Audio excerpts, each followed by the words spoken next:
there was a Twitter thread a while back where someone took their free time during COVID while they were stuck at home and figured out the exact viewing order of every single to the second part of every single movie in the Marvel MCU. And I realize Marvel, Yeah, whatever. that's Marvel okay. MCU. More explanatory that way. They figured out how you would have to watch it to watch every single part of that thing in chronological order. Right. Because just to be clear, guys, if you don't know this already, some of the movies actually have scenes that flash back or flash forward or that are taking place at the same time.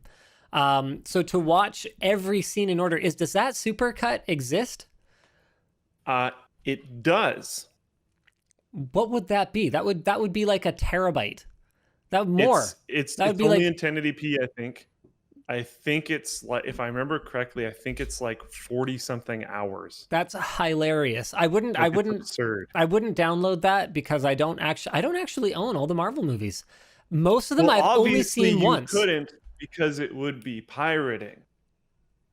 Not if I own them all, and I don't care. I mean, I've talked about that on the show before. If I own all the Blu-rays, whatever. I'm 1080p. I'd download it. Might flag you unless you have PIA. I don't know what you're talking. Yeah, I don't know what you're talking about either. It doesn't matter. We're on a different topic. Yeah, the point is, I wouldn't download it. I don't have all the Marvel movies. Most of them I have only seen one time in the theater. That was it.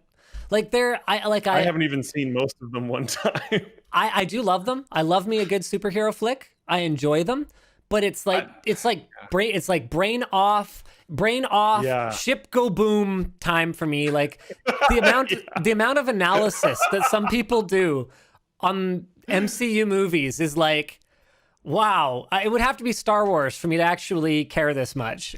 And I don't even care about that anymore. Like I'm so over it. And I'm sure there are people that care that much about those. Like I cared about them for the first while. The original Iron Man was like really awesome when it came out. And like I'm sure they've just gotten bigger and better over time. But like I just don't care anymore. I don't go see them anymore. They feel so cookie cutter now. I don't know. I still enjoy me some Loki. Thor Dark Fate or whatever, the like really comedic one. You know, a lot of people regard that which one's the super comedic one? It's the second one, right? I think so. The second Thor movie? Yeah, I think so. I quite enjoyed it. A lot of people regard it as like the worst MCU movie. I think they're bananas. There's definitely worse ones. But anyway. Or Ragnarok. Yeah, Ragnarok. I quite enjoyed Ragnarok. Yeah. Didn't take itself too seriously. Yeah.